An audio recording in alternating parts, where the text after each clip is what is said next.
ሰላም ወገንታት እንዴት ዋላችሁ? እኔ እግዚአብሔር ይመስገን በጣም ደህና ነኝ። ምንድን ነው እኔ እኮ ዛሬ በለው ልበል ወይስ አትበለው ልበል? ኧረ ወይኔ እኔ እኮ ግራ የገባኝ ማለት ነው። ሌላ ሰው ሲሆን የሆነ በቃ በለው ጠልዘው ምናምን ለማለት ደስ ይላል። በቃ እዚህ ጋር ደግሞ የኔ ጉዶች ናችሁ። ማንኛውን ጠልዘው ልበል? ማንኛውን ኧረ ወይኔ እኔ ታች ሸምግያለሁ ምናምን ጥርስ አይሰራም ግን ማርያምን እኔ አልቻልኩም። ምንድን ነው እንደዚህ መቧከስ? አፍቴ መቼ እዴ ወይ ትልቅ መሆን ግን ደስ ሲል እናንተ ደስ ይላል። ሲሆን ስሜቱ ዝም ብሎ በእርግጫ ሲላቸው ደስ በቦክስ ጠፍ ሲያረጋቸው ታናሽቴ ላይ ልሞክረው እንዴ ነገር ልሞክረው። ሀብ እንዴት ነው ማለት ደስ ይላል ግን ደስ የሚል ይመስለኛል። የሆነ እንደዚህ ሲረብሹ ምናምን ትልቁ ናቸው አታርፍ ምናምን ብላችሁ ስትገርፉ ኧረ ወይኔ እስኪ እንደው ማን ይሙታውን ቅምጥሌ እንደው ብሩኬን ትታ አዲስ አበባ ትሄዳለች። እንዴት ነው እዚህ ጋር ጅብ ጋር ጥላው የምትሄደው? ያቺ ጅብ እኮ ትወስዷለች። አሁን አይበለውና ቅምጥሌ ብሩኬን አበሳጭተኛል አናደኛል ብላ ቸው ብለው ብትሄድ ያቺ ጅብ ከአንዳንድ ላጥ አርጋ ብልት ነው የምታደርገው። ስለዚህ ቅምጥሌ እሱን ደግሞ አታደርግም። ብሩኬ እንዲበላባት አትፈልግም። እዛ ጥለው አትሄድም። እሺ ያ ነው ያለው ነገር። ሲቀጥል ደግሞ ምንም ጥፋት ቢጠፋፋ ምንም ነገር ቢሆን 100% እንትን ብላችሁ ማለት ነው ሀሰን ብሩኬን አሳልፎ አይሰጠውም። እመቤቴን ነው የምላችሁ።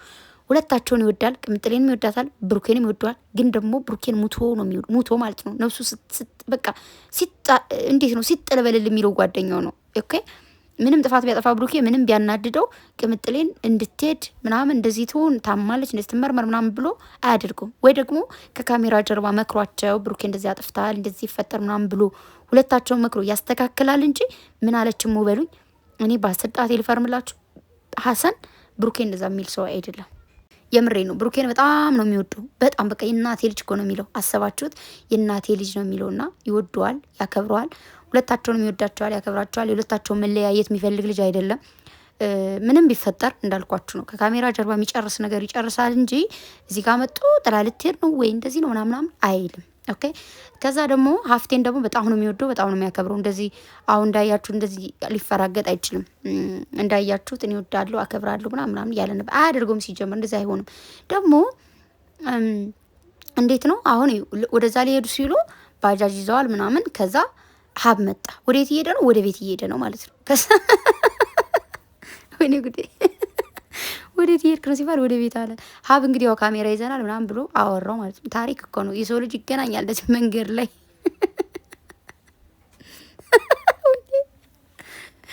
መንገድ ላይ መገናኘታችሁን ወድጀዋለሁ። እኔም የምወዳቸውን ሰዎች እንደዚህ መንገድ ላይ ባገኝ ደግሞ ውስጤ ነው ደስ ይለኛል።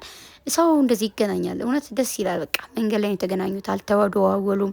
ምን ተፈጥሮ ነው ምናምን አልተባባሉም። የተዋደደ ሰው ይገናኛል ነው ነገሩ። ስለዚህ ተገናኙ፣ ተደባደቡ፣ ተቦካከሱ። አዎ ደስ ሲል በጣም ደስ የሚለው። ከዛ ደግሞ ይኸው እንግዲህ ቅምጥሌና ሀሰን ተገናኙና ቅምጥሌ ወደ አዲስ አበባ ልትሄድ ነው። ብሩኬ ነገሮችን ሲያስተካከል ከመጣ ይምጣ። ከዛ ምን ተፈጠረ? ሀብ መንገድ ላይ መጣ። ታሪኩን ነው የምነግራችሁ።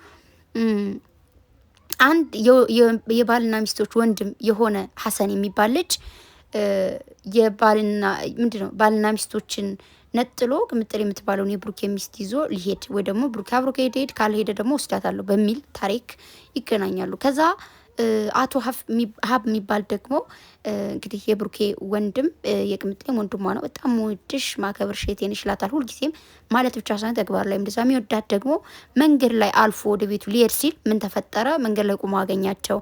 ከዛ እንዴት ናችሁ ምናምን ብሎ ጠራቸው። ከዛ በኋላ ሲጠራቸው ወይዬ ምናምን ወይኔ ጉዴ ምንድን ነው የተፈጠረው? ምን አይነት ታሪክ ነው በማለት ወይዘሪት ቅምጥሌ ደንገጥ አለች። ከዛም ሀብም ማን ነው ሀሰንም ትንሽ እንደመደንገጥ አለ። ከዛ መጨረሻ ላይ ለምን እንዴት መጣ ምናምን ሲባል ወደ ቤት እየሄድኩ ነበር ምናምን ነገር አለ። ከዛ መጨረሻ ላይ ያለ ብሩኬ እንዴት ነው የምትሄዱ ምናምን ብሎ ሀብ መከራከር ላይ ጀመረ ማለት ነው። ከዛ እንደዛ ክርክር ከሆነም በኋላ አቶ ብሩክ አለማየሁ ደግሞ ደረሰ። እንዴት ሚስቴን ካለ እኔ ፍቃድ አለና ተጨቃጨቁ። እንዴት እኔን ጥለሽኝ ትሄጃለሽ አለ። ወይዘሪት ቅምጥሌ ደግሞ አይሆንም አንተ የጀመርከውን ነገር ጨርስ መሄድ አለብኝ ስትል አቶ ሀሰን ደግሞ ዘማሽቃበጥ ማለት ነው እንግዲህ ልጅቱ ታማለች፣ ስለዚህ የምር መሄድና መታከም አለባት፣ አንተ እያሰብክላት አይደለም ነፍሰ ጡር ነች፣ በዛ ላይ ያማማት ነው በማለት ደግሞ ነገሩን ያገገለዋል። አቶ ብሩክ ደግሞ ለምን እንደዛ ታደርጋለህ? እንዲህ ሊሆን አይችልም፣ ጥሩ አላደረግም ሲልም ደግሞ ክርክሩን ቀጥሏል ማለት ነው። ወይዘሪት ቅምጥሌ ደግሞ ነገሩን አስተካክለና አሳክተው ስትመጣ እኔ እቀበላለሁ በሚለው እንጂ ያንተን ጥዬ መንቀሳቀስ ፈልጌ አይደለም ስትል መልሷን ትሰጣለች ማለት ነው። ብሩክ አለማየሁ ደግሞ እንዲህ ሊሆን አይችልም በማለት ንደቱ ተነሳበት። ከዛም ደግሞ እንግዲህ ሀሰን ደግሞ ሞቅ ደመቅ አድርጎ ትሄዳለች ብያለሁ፣ ትሄዳለች፣ ትታከማለች ብያቸዋለሁ፣ ትታከማለች ሲልም ደግሞ ዘገባውን አስተላለፈ። አቶ ሀብ ደግሞ እኔ ትልቅ ነኝ፣ አትንጫጩ፣ በስነ ስርዓት ተናገሩ፣ ይህንን ጓደኛን ይዘልኝ ከፊት ጥፋ፣ ቅምጥሌ ደግሞ አንቺ ሙድሽ ማከብርሽ የቴንሽ ልናገርሽ አልፈልግም በማለት ነገሩን ሲያስጠነቅቅ እንግዲህ እንዳያችሁት አቶ ሀሰንና አቶ ፍጽም ለመደባደብ ጀመሩ። ፍጽም ደግሞ ሀሰን እያደረግ ያለው ነገር ልክ አይደለም አስተካከል ሲለው እሱ ደግሞ አስተካከል አልችልም ብሎ ቁልት ቁልት ሲያደርገው አንድ ቦክስ ሰጠው። ተያያዙ፣ ተቦካከሱ። ሁለቱም እንግዲህ የት እንደተገናኙ የቱ ጋር እንዳገኘው ባናቅም ትንሽ ቦክስ ጋር ተነካክተዋል በሚለው እንያዘውና ከዛም እንግዲህ ትልቅ ወንድማቸው ሀብ መሀል ላይ በመግባት ሁለታቸውን በመገላገል አንዳንድ እርግጫና አንዳንድ ቦክስ አቀምሷቸዋል። እነሱ ማን ናቸው? ሀሰንና ፍፄ ናቸው። ቅምጥሌ ደግሞ ተረጋጉ እባካችሁ፣ እኔ ራሴ እየዞረ ነው፣ ልቋቋም አልቻልኩም፣ ፕሊዝ ካም ዳውን በማለት ልታስረዳቸው ብትሞክርም እንግዲህ ወጣቶች ስለሆኑ ደማቸው ፈላ፣ ደማቸው ገነፈለ፣ ተናደዱ፣ ተቦካከሱ ማለት ነው። ሲቦካከሱ እነሱም ቅምጥሌ መሀል ላይ አልቻለችም፣ ፌንት ሰርታ ወደቀች ማለት ነው። ከዛም እንግዲህ ጸብ የነበረው ነገር ወደ ፍቅር ተላልፎ ሁሉም ደግሞ አንሳት በማለት ነገሩን ጸቡን ትተው ሁላቸውም በፍቅር ወደ ቅምጥሌ በመሮጥ አንስተው ወደ መኪና ይዘዋት ሩጠዋል ማለት ነው። መኪናው ወዴት ሄደ ወዴት ሄዱ የሚለውን ዜና አልሰማንም አላየንም። ስንሰማና ስናይ ይዘንላችሁ የምንመጣ ይሆናል። እስከዛ ግን አታስቡ፣ አትጨነቁ የሚለውን መልእክት ይዘንላችሁ መጠናል። እዚህ ጋር ብሩክ አለማየሁ ጥለሽኛ አትሂጂ እባክሽ፣ እስትንፋሴ ነሽ፣ ኩላሊቴ ጨጓራዬ ነሽ፣ የኔ ሁሉ ነገር ነሽ በማለት እያባበላት ይገኛል። ቅምጥሌም እንግዲህ ልቧ ወደ ብሩኬ ስለሆነ ነገሩ ለማረጋጋት እየሞከረች ነው በሚለው እንውሰደውና አቶ ሀብ ያው ዛሬ የሰራው ስራ ደስ ይላል። ትልቅነትና ሰውን እንደዚህ መቦከስ ደስ የሚል ስሜት እንዳለው ተረድቻለሁ። አንደርስታንድ ማድረግ ያለው ታናሽነት ወይም ደግሞ ሰው ማክበር ደግሞ ከፍጹሜና ከሀሰን አይቻለው። ምክንያቱም እንደዛ ሲጠልዛቸው ማለት ነው። እሺ አቤት ወዴት ብለው እንግዲህ እንዳያችኋቸው በፍርሃት ሩጠዋል ማለት ነው። አሮጡም ቢሮጡ ደስ ይለኝ ነበር።